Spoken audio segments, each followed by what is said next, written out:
So, all right, why don't we call the meeting to order at 6:01, and I will read the remote meeting procedures.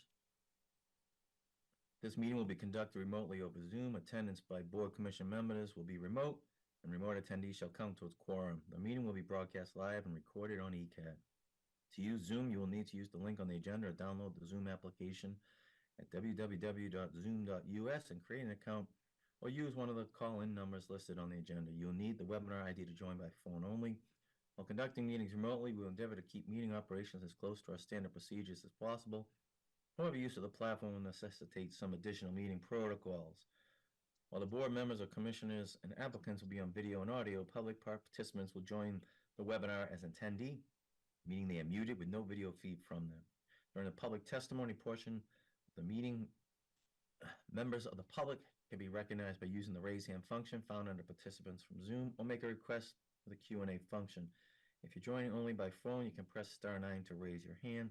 If an applicant wishes to display materials, please make the request to the chair and email materials to board staff for sharing on screen. When starting testimony, please state your name and address for the record. There's a markup function on Zoom which will allow you to call out specific areas of presentation materials. As in any public meeting, indecent behavior will not be tolerated, and anyone who abuses use of the meeting platform will be terminated from the meeting. Business will be handled at the times indicated on the agenda. Business not concluded in the allotted time will be tabled to the end of the meeting to allow for timely logins and remote attendance.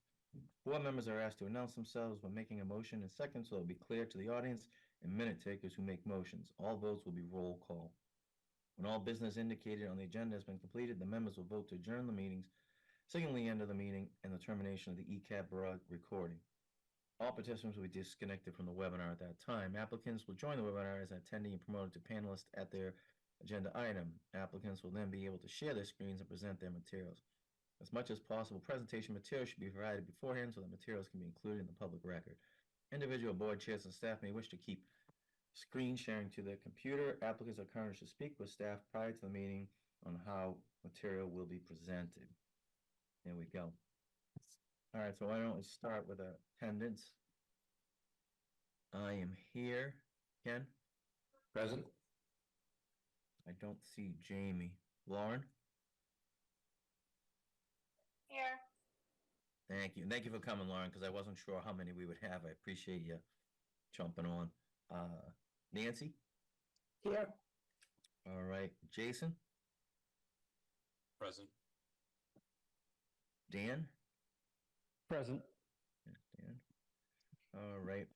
And I don't think Leisha or Dave will be here. I got their emails. I think they might be on vacation, or I got something kicked back, so I didn't see them. All right. Well, we do have a quorum. So we will vote on the previous meeting minutes. So that would be the May 29th, 2024 meeting minutes. Does anyone have any questions, comments, concerns about the meeting minutes? All right. Hearing none, I will take a motion to accept those meeting minutes.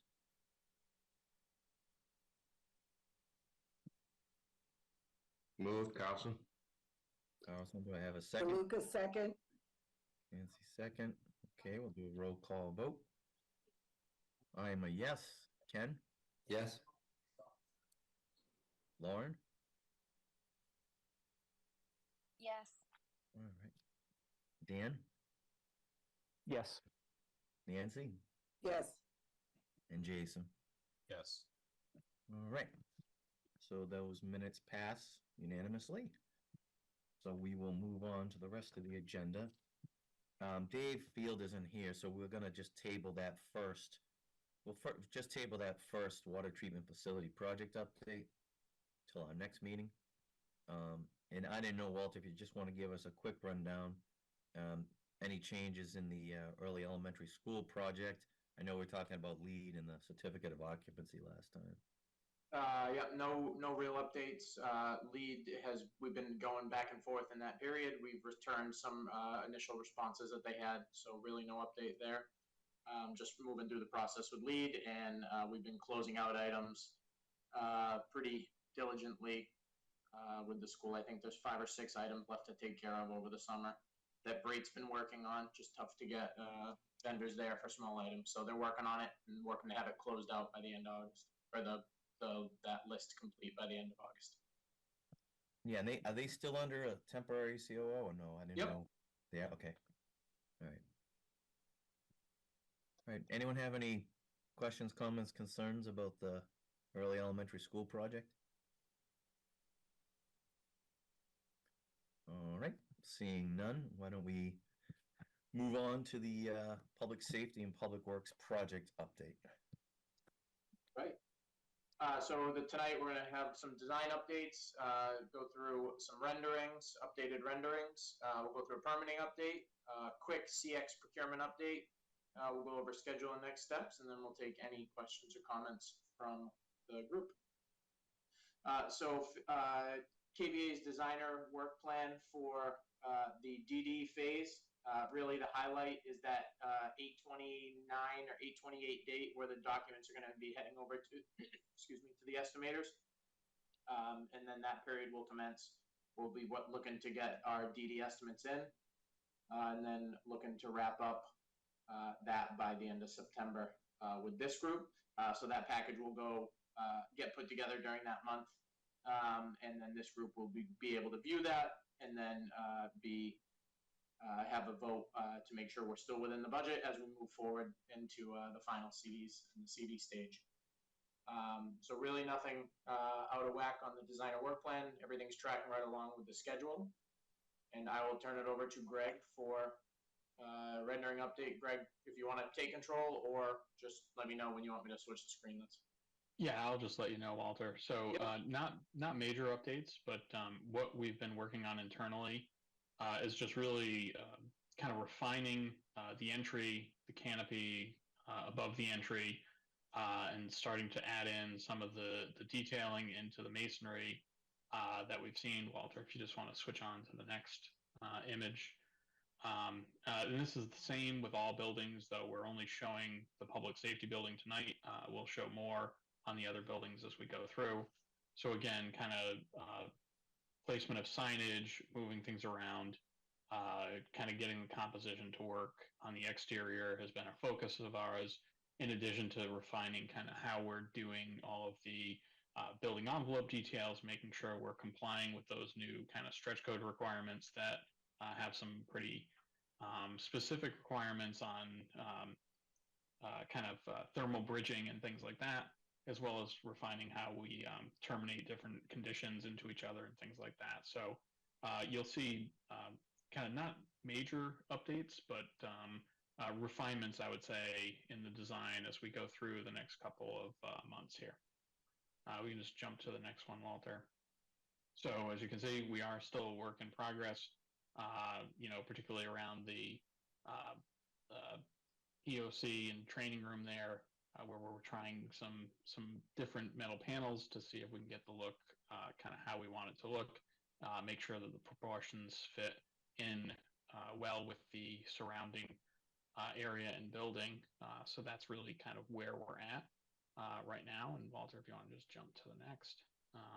And starting to play again with masonry, right? Most of our building here is masonry, and starting to put in some patterns to create some interest within the building and the facade, kind of something to give a little bit more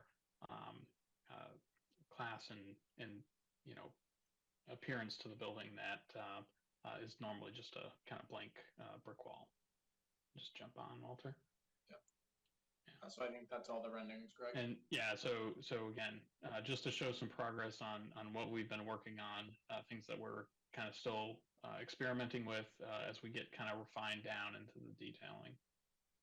On the other side of kind of our tasks here is permitting. So permitting for 524 Depot Street is in at conservation. That first hearing was last night, and I think it went generally well. The permitting for 524 Depot Street, as we've talked about before, is very complex. Though we've been working directly with the ConsCom agent to make sure we're generally in compliance, there are a lot of waivers that are required to develop on this property, and there are a lot of mitigating factors that we're attempting to make sure that we get the waivers. So Walter, if you jump to the next slide, I can kind of. Oh, sorry, we're a little out of order. So jump back, Walter. Sorry.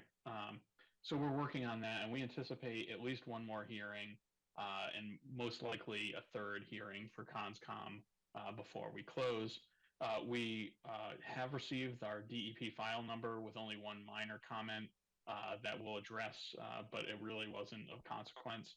And we expect to have the order of conditions sometime around that 80% submission set.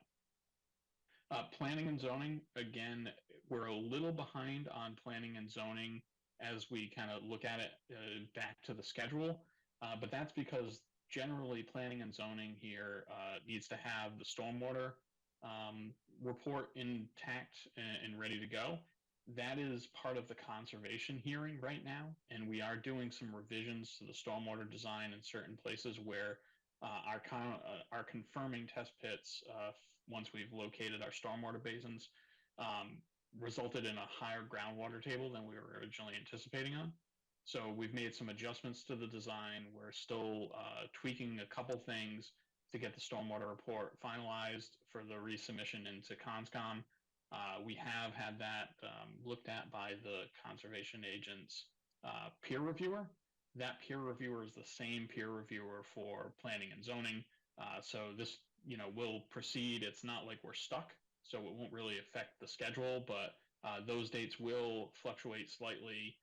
We've tried to anticipate those here, but based on that stormwater report and making sure we have that in an approvable fashion and condition to get in there, there isn't much of a point going to planning and zoning without a approvable stormwater plan. So that'll be following once we really have it nailed down for conservation. And this just kind of highlights, same for Main Street, that's only planning and zoning. So again, we did have slightly higher water table here when we went and did the confirming test pits and the locations for the fields. So we are just reworking those a little bit.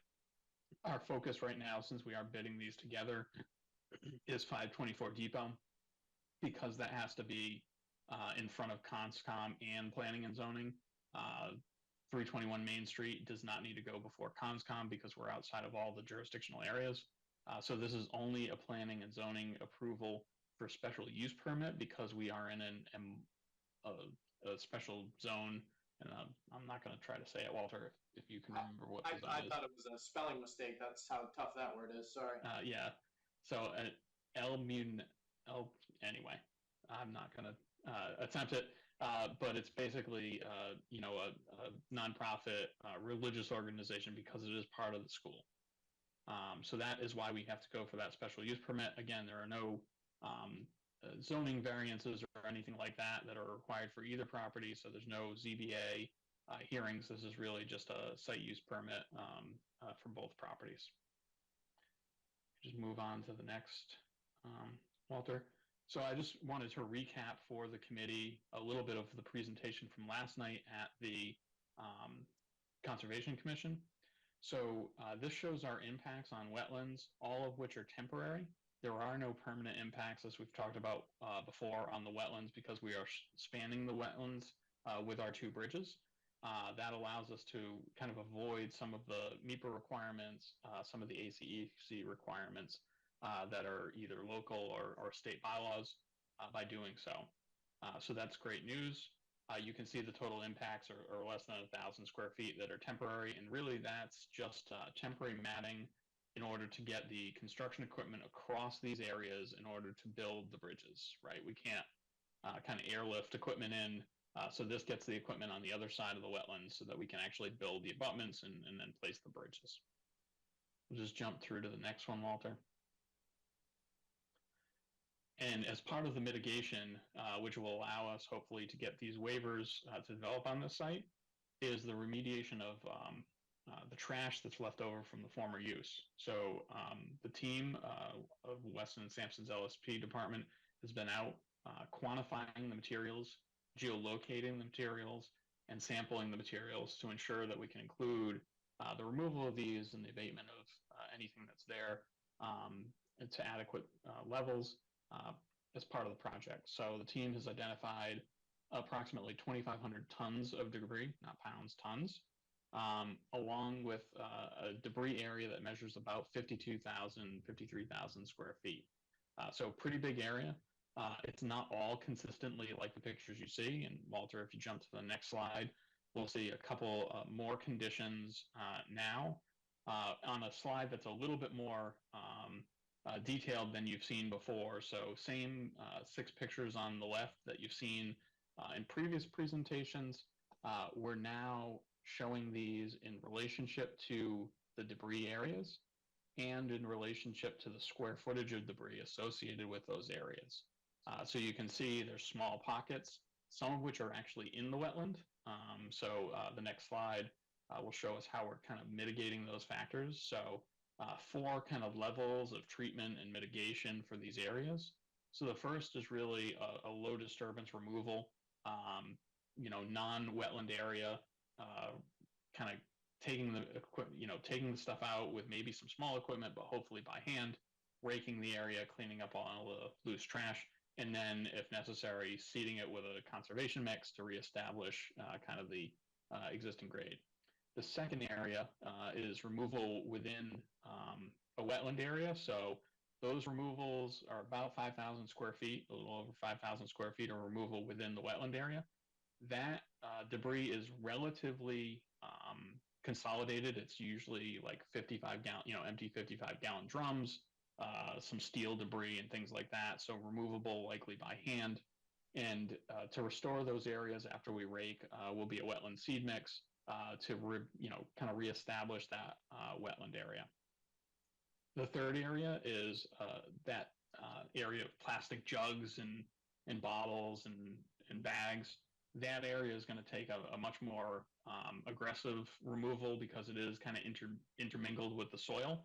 Luckily, that is all outside of the wetland areas, so that's a good thing. We don't have to disturb any of the wetland. In that area in green, there will be restored with soil on site to bring it back up to existing grade, and then planted with a conservation mix to reestablish the upland area between what is 2 vernal pools in that area. And then there's a fourth area that is really just we're removing it to clean it before we develop on that portion of the site.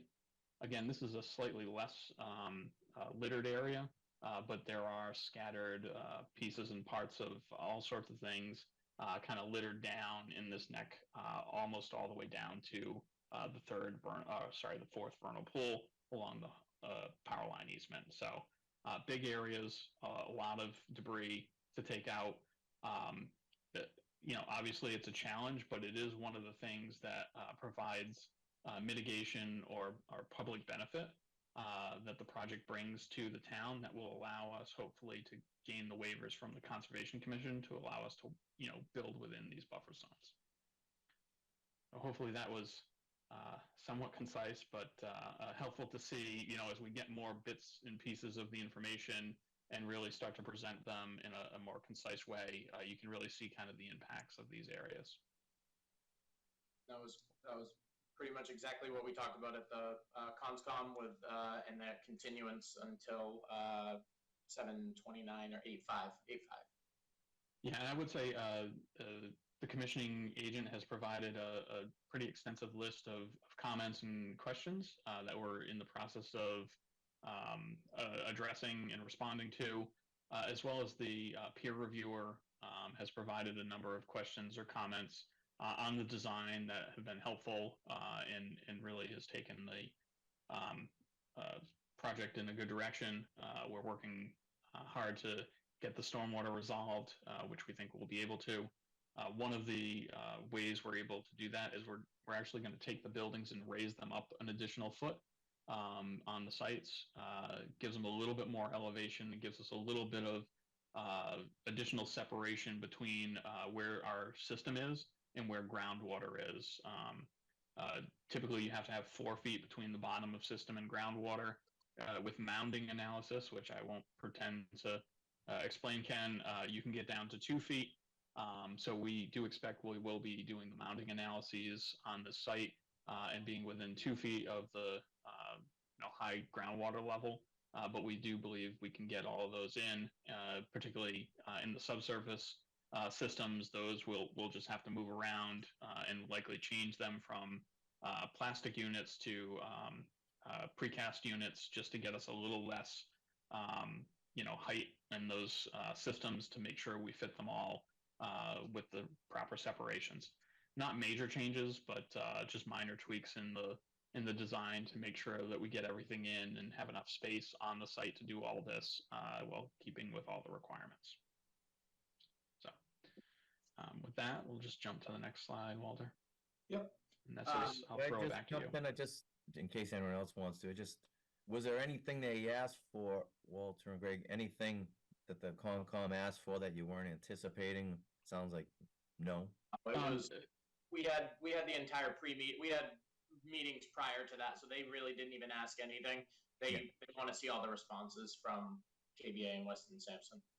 Yeah, I think the one thing that the commission did request last night, Walter, was for a staked out line of the roadway, so that when they're doing, when the commissioners are out doing a walk, if they so choose, they have kind of a bearing point for the roadway. So we'll get out there and between us, Weston and Sampson, and DPW, get out there and GPS stake out that roadway so that people have just kind of a little bit more bearing as they're going out and into the field there.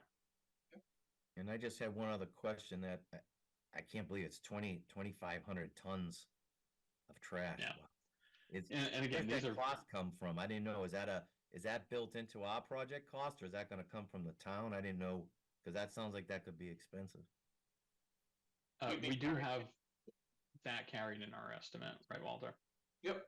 Yeah, sorry, I cut you off there. We've been anticipating that from the beginning as part of the project costs. Yeah, I mean, I knew there was a good amount. I didn't know they were 2,500 tons. Yeah, trailers, about 100 tires, 55-gallon drums, plastic bottles, all sorts of stuff.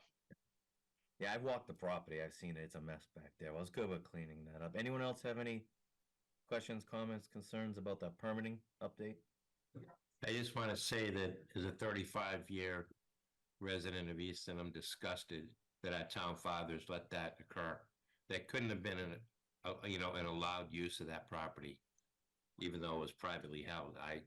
It's just beyond belief. I mean, that many tons of material. How long did that go on and nobody said anything?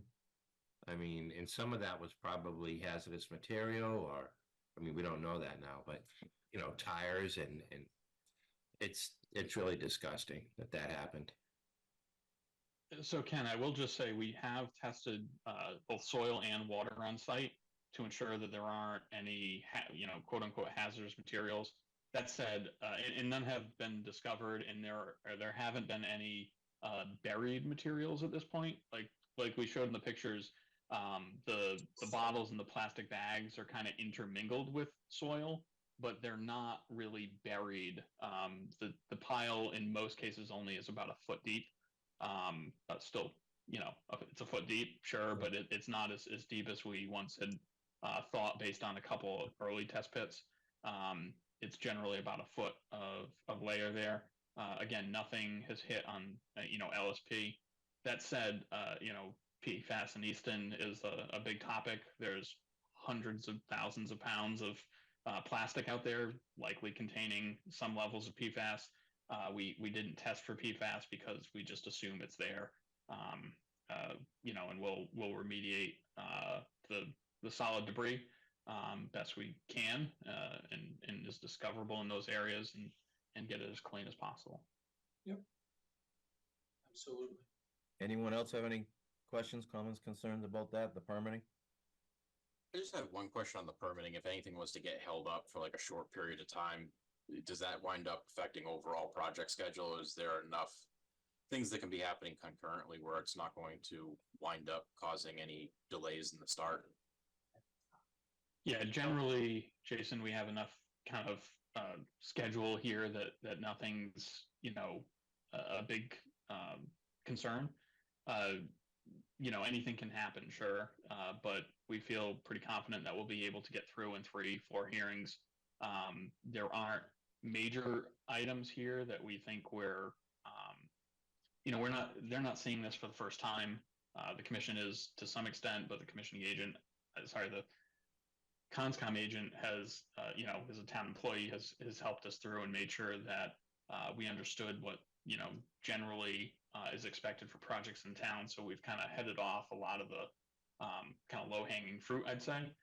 And now we're into kind of the weeds of exactly what the mitigations are for each waiver, how much mitigation in terms of how much, impact things are having, and then really the stormwater design, making sure that we are matching what the existing condition is as closely as possible to the runoff into those surrounding wetlands, balancing that with infiltration and making sure that they all meet the TSS standards and things like that for runoff, which are all basic things that we do on every project. It's just we have a relatively large and complex project here, so that does take a little bit of time.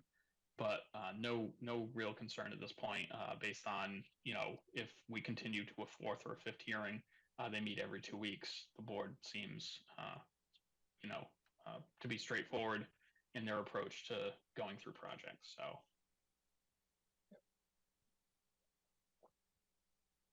Any other questions, comments, concerns for the permitting? All right. All right. Okay, we'll go over to commissioning. Moving forward, so PMA, after our last meeting in May, we drafted the RFS, we put it on the street. We received 4 proposals. We are de-scoping and reviewing the proposals right now. 4 great firms. We had AEI, BR+A, CES, and FST Horizon.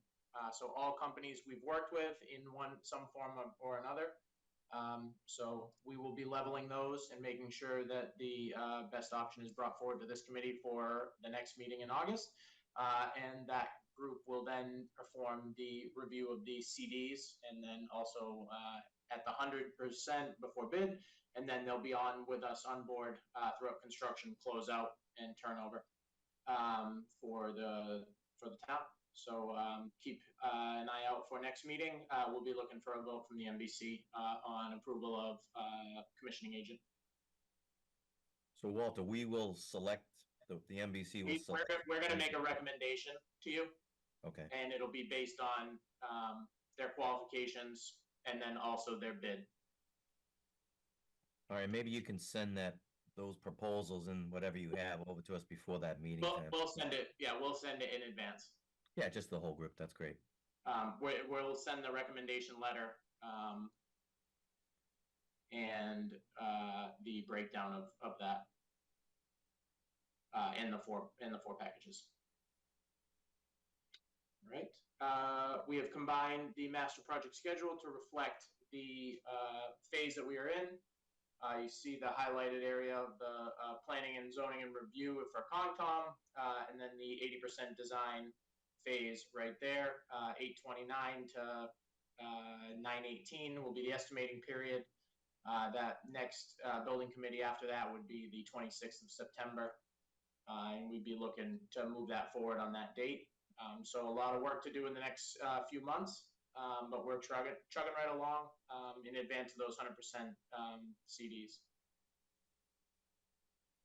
Just a high-level schedule overview where we are. Construction documents May through November. We're working on the permitting, Conscom, planning, zoning, document development, and then the estimate set. Greg and the KBA team will be getting out some special. Focus group meetings, I guess, departmental meetings, police. Really user group meetings for very specific, areas. Yep. Those are going to be ongoing until that bid set's wrapped up, or until that CD set is wrapped up and is with the estimators. And then any other meetings after that will be held as well. Key dates for the Municipal Building Committee, 8/28, drawings to the estimators, 9/24, Municipal Building Committee meeting, review the reconciled estimates. 8/8 will be approval of the 80% CD scope and budget. So it'll really be just to make sure that we're on budget, and then have the vote at the next meeting. We'll start trade contractor and general contractor prequals, likely in October, possibly November. November 12th building committee meeting for 100% design update, and then looking for December, January trade contractor, general contractor bidding. We'll finalize and harden up those dates over the next few months, so that we can put them in the schedule, get them finalized, and get them firmed up so that everyone can see them. But we're really chugging right along here in advance of wrapping up the design phase and heading towards pre-qual and bidding in the next few months. Just MBC meetings, what we have on the books right now. We have August, September, October, November, December, and January all scheduled with what's going to be discussed at those meetings. Obviously, we'll add in the August one. We will add in the decision on commissioning agent for that one as well. And then Andy, I'll turn it back to you, and or Greg or Chad or Mitch if you guys have anything else from the design team or the PMA team. Yeah, does anyone have any overall questions about the update for the public safety and public works project? I just had one comment. My brother-in-law works for a competitor of PMA, and he said there was a project bid within the last few months within our area that was significantly over budget. And I said, gee, that's hard to believe given the way our budgeting process is, our estimating process is, where we estimate, PMA estimates, we have an independent person that works with them to look at the estimate and so on and so forth. Given the volatility of the economy right now, I'm hoping that, we don't see that problem. But if we do we have adequate safeguards in our design where you could value engineer some things out if you had to? If you give it that, I'm sure you've thought about that. You want to take the first stab, Walter, or do you want me to? I'd definitely like to know what project it was, because I haven't heard of any. Yeah, it all depends on total project cost too, right? That's one thing, if it's apples to apples or not, same market bidding. I'm not saying our estimate's off. Yep. But yeah, I mean, in general, Ken, projects of this scale have been coming in on or under budget. Generally, I won't try to guess what project, but they have been on or under budget with, I'm sure we can find outliers if we look at all of the public bidding in Massachusetts, but generally trade contractors particularly are bidding fairly aggressively right now because some of the bigger private work has slowed down a little bit based on interest rates and the broader market. So we have been seeing, at least of late, pretty good trade contractor results on big projects, which usually results in relatively good GC numbers if the project is the right size and timing. And I think Chad, Walter, Mitch, myself, Brian, all talk about these things, maybe not daily, but perhaps weekly, about how best to make sure we position the project to be competitive, to be timed correctly. And then, as you say, we'll get the 80% estimate in. Given where that is, we'll have a value management session where we find ways to pull those things out. And then there are also included in the project those alternates, right, which are kind of our hedge a little bit to make sure we don't kind of overshoot the number, but if we do come in low, that we can build back up to the budget and kind of bid the project responsibly as well as design the project responsibly. So we definitely have all those things kind of baked in, and there's, kind of like an onion, you can keep peeling it back if you need to. Eventually, you run out of onion, but there are a number of things we can do to make sure we're controlling cost as we get more data, and as we get closer to that bid date. Markets are fluctuating all the time. They have been particularly volatile over the past 3 years, and they're settling down a bit. So I'd say we're in a relatively good place. I'll defer to PMA on any other data you guys have seen, but relatively speaking, I think we're in pretty good shape. Sorry, go ahead, Jim. No, yeah, so there's two things that we're watching right now. One is there's definitely a dead spot in the market, but it's below your project value where you just don't have as much interest in as many competitive bids. So I'm not sure which one came in over, but the other big market red flag out there right now is anything in Rhode Island is missing their mark, and it's not necessarily market condition driven. It's because they are shooting for unrealistic budgets based on the guidelines that they have in some of their own Unrealistic. regulations. So there's definitely two factors there that we're seeing frequently right now, but the sweet spot that this project in is as Greg said, getting good bid results and good bidder interest right now. But we will have that pricing protection built in the form of alternates. Thank you, guys. Yep. I think Nancy has her hand up. Yeah, Nancy, I was gonna say, I know you have your hand up. Yep. I was wondering, is there anything that this group is going to present to special town meeting in the fall? No. Okay, just curious. No. Thank you.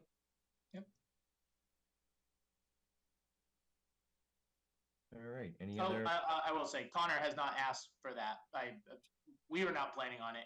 Connor may reach out, but I haven't heard anything from him. If he needs something, we're happy to help him. Sorry. Just curious. Thank you. Yep.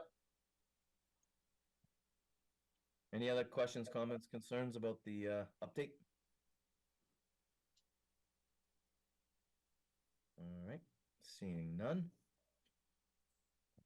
That was excellent. Thank you for that update, guys. Does anyone have any new business besides the project updates we just went through? All right. Seeing none, I think that was it as far as our meeting. So the Walter is the next, what was that? August 20th was the next meeting? I believe it's August 20th. Yep. Okay, but as far as vote goes, that was September. We will need a vote on August 20th. Oh, there is a vote on August 20th. Okay. That's the recommendation for the CX. For your commissioning agent, yeah. Okay. Move forward with the procurement. Yep. And the meeting in September, well, that will be on the 80% CDs. So we'll have one at the end of September to review the reconcile. The 8/8 meeting in October will be the vote to approve the 80% pack. Okay. All right. All right. Thank you. And thank you for the update. All right. So I don't see anyone with any new business. So I will take a motion to adjourn. So moved. DeLuca, so moved. Sorry. Second, Carlson. All right. We'll go with Nancy for the motion and we'll go with Ken for the second. All right. So I'll have a roll call vote. I'm a yes, Ken. Yes. Lauren? Yes. All right. Dan? Yes. All right. Nancy? Yes. And Jason? Yes. All right. Well, I appreciate everyone coming out. I know it's the summertime. It's sometimes hard to coordinate schedules. Hopefully everyone was in air conditioning for the meeting. So have a good rest of the summer and we will pick it up in August. Thanks, everyone. All right. Thanks, everybody. Have a good night. Sure. Good night, Thank everyone. you.